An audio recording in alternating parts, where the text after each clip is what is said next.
نبی علیہ الصلوۃ والسلام سے لے کے شاہ ولی اللہ محدث دہلوی تک، امام ابو حنیفہ سے لے کے شاہ ولی اللہ محدث دہلوی تک جتنے امام گزرے ہیں، کسی نے بھی نعوذ باللہ کبھی یہ بحث نہیں کی کہ نبی علیہ السلام کے پاس کیا تھا کیا نہیں تھا۔ ایک بات دل کی تختی پر لکھ لیجئے کہ پیارے محمد صلی اللہ علیہ وسلم کی ذات تمام تنازعوں سے، تمام متنازعوں سے بالکل پاک ہے۔ کبھی کوئی بندہ یہ بحث کرنے لگے کہ نعوذ باللہ آپ صلی اللہ علیہ وسلم نوری تھے کہ ناری تھے، علم غیب تھا یا نہیں تھا، تو میں اکثر یہ کہا کرتا ہوں کہ کوئی مرضی مولوی ہو، شیخ الحدیث ہو، کہ اپنی اوقات سے فالتو بات کرنی۔ دوستو آپ کا خیر مقدم ہے ہمارے چینل MHQ ایرو ٹاپکس پر۔ دوستو آج کی شاہی امام پنجاب مولانا عثمان لدھیانوی صاحب کے بیان کا ٹاپک ہے کیا نبی محمد صلی اللہ علیہ وسلم کا علم غیب تھا؟ ایک بار ضرور سننا، آج تک ایسا بیان نہیں سنا ہوگا دوستو، اس بیان سے بہت زیادہ فائدہ ہوگا۔ چلیے دوستو مل کر سنتے ہیں۔ ایک دن صبح سیدنا بلال کو کہا ایک ضروری میٹنگ سے کہیں جانا ہے، ضروری کام سے جانا ہے، تم دونوں تہجد کے وقت تیار رہو، فوراً نماز کے بعد فجر کے وقت باہر چلیں گے، کسی کے ساتھ ملاقات طے ہے، کوئی معاملہ ہے اس کو حل کرنا ہے۔ نبی علیہ الصلوۃ والسلام نماز کے فوراً بعد چل پڑے۔ ابھی نئے مدینہ منورہ میں آئے ہیں، چند گلیاں گزری، ایک گلی کی نکڑ پہ سنسان جگہ پر ایک بوڑھی اماں رو رہی ہے۔ نبی علیہ الصلوۃ والسلام نے اپنے قدم مبارک روک دیے، سیدنا بلال کو پوچھا، فرمایا اس اماں سے پوچھو نہ روتی کیوں ہے؟ اللہ اکبر، پوچھو نہ روتی کیوں ہے؟ تو نبی علیہ الصلوۃ والسلام کو ابو ہریرہ نے کہا یا رسول اللہ آپ تو کہتے تھے ضروری کام سے جانا ہے، اب پہلے اس کے رونے کی وجہ پوچھیں۔ فرمایا ہاں پوچھو، کیونکہ اب اس بڑھیا کے آنسو پوچھنے سے زیادہ اور کوئی ضروری کام نہیں ہے۔ اب اس بوڑھی اماں کو پوچھا سیدنا بلال سے روتی کیوں ہے؟ کہنے لگی جی میں غلام ہوں، تیل لینے کے لیے آئی تھی، مالک نے بھیجا تھا، تیل خریدا، بوڑھی عورت ہوں، پیر میں ٹھوکر لگی، برتن گر گیا، زمین میں تیل گر گیا، برتن ٹوٹ گیا۔ نبی علیہ السلام نے حضرت بلال کو کہا گھر پہ جاؤ جلدی اور واپس آؤ، تیل کے لیے برتن لاؤ، تیل خرید کے لاؤ۔ لیکن اس کے درمیان مجاہد حبیبی صاحب اور تمام علماء آپ کو ایک بات سمجھا دوں، یہ ہمارا ایمان ہے، اگر رسول اللہ اس زمین کو کہتے تیل واپس دو، دیتی کہ نہیں دیتی بھائی؟ دیتی، بے شک دے دیتی کہ نہیں؟ دے دیتی۔ لیکن ہمیں سکھانا تھا کہ اگر کوئی بوڑھا، اگر کوئی مظلوم تمہاری مدد کے لیے آئے تو پھر کرامت کا انتظار نہیں کرنا، اپنے پیسے لگا کے اس کی مدد۔ اللہ اکبر۔ لیکن اس کے بعد اس کے ساتھ ساتھ ایک بڑی ضروری بات یاد آ گئی، وہ آپ کو میں سمجھاؤں۔ نبی علیہ الصلوۃ والسلام سے لے کے شاہ ولی اللہ محدث دہلوی تک، امام ابو حنیفہ سے لے کے شاہ ولی اللہ محدث دہلوی تک جتنے امام گزرے ہیں، کسی نے بھی نعوذ باللہ کبھی یہ بحث نہیں کی کہ نبی علیہ السلام کے پاس کیا تھا کیا نہیں تھا۔ ہماری بدبختی ہے، سنو میرے لفظ دھیان سے، یہ ہماری بدبختی ہے نعوذ باللہ، ہم اس بات پر بحث کرتے ہیں کہ نبی علیہ السلام کے پاس علم غیب تھا کہ نہیں تھا۔ ایک ڈاکٹر اچھا ڈاکٹر ہے کہ نہیں، یہ ڈاکٹر بتائے گا۔ ایک انجینئر اچھا انجینئر ہے کہ نہیں، یہ انجینئر بتائے گا۔ ایک سیاستدان اچھا سیاستدان ہے کہ نہیں، ایک سیاستدان بتائے گا۔ ایک نبی کے پاس کیا ہے یہ صرف نبی بتا سکتا ہے، کوئی مولوی ملا نہیں بتا سکتا۔ بے شک ہر چیز کا ایک دائرہ ہوتا ہے۔ سنو مسلمانوں، یہ ایمان بچانے کی بات بیچ میں کر رہا ہوں، ہر چیز کا ایک دائرہ، ایک اوقات ہوتی ہے، ایک تھانے دار ہوتا ہے SHO، اس کا ایریا ہوتا ہے، ایک DC ہوتا ہے اس کا بھی ایریا ہوتا ہے، مکھ منتری ہوتا ہے اس کا بھی ایریا ہوتا ہے، بے شک کوئی پردھان منتری راشٹرپتی بن جائے اس کا بھی ایک دائرہ ہوتا ہے۔ ہر بندہ اپنے دائرے سے باہر کی بات نہیں کرتا۔ رسول اللہ کو اللہ نے کیا کچھ عطا فرمایا یہ ہماری اوقات سے اوپر کی بات ہے۔ کیا بات؟ جو بندہ اس بات میں نعوذ باللہ بحث کرتا ہے اپنے مسلک میں کسی اور مسلک کو نیچا دکھانے کے لیے خدا کی قسم یہ بحث اس کو جہنم کے دہانے پر لے جائے گی. رسول اللہ کی جو عظمت ہے وہ اللہ ہی جانتے ہیں. اس معاملے میں بحث کرنا حرام ہے. اللہ اکبر. اب نبی علیہ السلام چاہتے وہ تیل دے دیتی زمین, نہیں بھائی. بے شک آپ کو یہ بھی نہیں پتا ہوگا, ایک بدو آیا, اس بدو نے آ کے کہا کہ آپ اللہ کے نبی ہیں. بدو سمجھتے ہیں نا, دیہاتی اجڑ آدمی جس کو پڑھنا لکھنا نہیں آتا, وہ آیا, اس نے آ کے کہا کہ آپ اللہ کے سچے نبی ہیں. نبی علیہ السلام نے کہا ہاں میں اللہ کا سچا نبی ہوں. کہنے لگا نہیں نہیں ایسے نہیں مانوں گا. وہ گاچھ آئے, وہاں سے اکھڑ کے آپ کو آ کے کہے کہ آپ کو سلام کرتا ہوں تو میں آپ کو مان لوں گا. سنو پیارے پیغمبر نے کیا کہا تھا. پیارے پیغمبر نے فرمایا اب ہم اس گاچھ کو بلانے جائیں, تم ہی اس جا کے درخت کو کہہ دو کہ تمہیں محمد رسول اللہ بلاتے ہیں. اللہ اللہ اللہ, یہ ہے مقام. اور پھر وہ درخت اکھڑا اپنی جگہ سے اور گھسیٹتا ہوا رسول اللہ کے سامنے آیا, سلام پیش کیا محمد رسول اللہ کو. اور پھر اس سے آگے کمال کی بات بتاؤں, امام سیوطی نے لکھا ہے, صاحب طبقات نے لکھا ہے, وہ اللہ کے حکم سے واپس گیا اور زمین کے جس مٹی سے جو جڑ نکلی تھی واپس وہیں پہ وسط ہوئی, تاکہ کل کو کوئی چھوڑا یہ نہ کہے کہ آندھی سے درخت اکھڑا تھا, جس طرح چل کے آیا اسی طرح واپس چل کے اس جگہ پہ وسط. اللہ اکبر. اللہ, یہ عشق ہے. تو نبی علیہ السلام مدینہ المنورہ میں اپنی مسجد میں بیٹھے ہوئے ہیں. ایک لڑکی جو ہے اس کو صحابہ نے گرفتار کیا, شہزادی ہے, امام حضرت حاتم طائی کی بیٹی. حاتم طائی کا نام سنا آپ نے؟ آج بھی کوئی زیادہ پیسے بانٹے تو ہم اس کو حاتم طائی کہہ دیتے ہیں.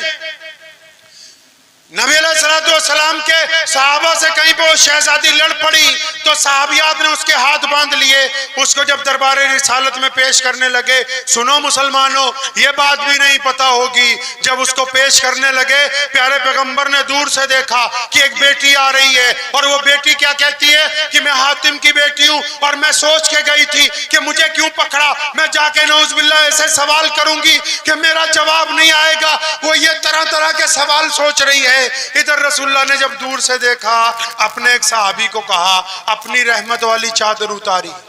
اللہ اکبر. کون سی چادر؟ رحمت والی. پتا کیسے بنی رحمت والی؟ یہ بھی نہیں پتا نا. پتا اس لیے نہیں ہے تم مولوی کو پورے پیسے نہیں دیتے ہو تنخواہ کے. اپنی بات نہیں کر رہا ہوں میں, اچھی کلاس. جو 5 وقت کے امام ہیں, کتنی تنخواہ ہے یہاں مولوی کی جی؟ 5,000. 10,000. ڈرائیور کی تنخواہ کتنی ہوتی ہے؟ 25,000. مزدور دن میں کتنی دہاڑی لیتا ہے؟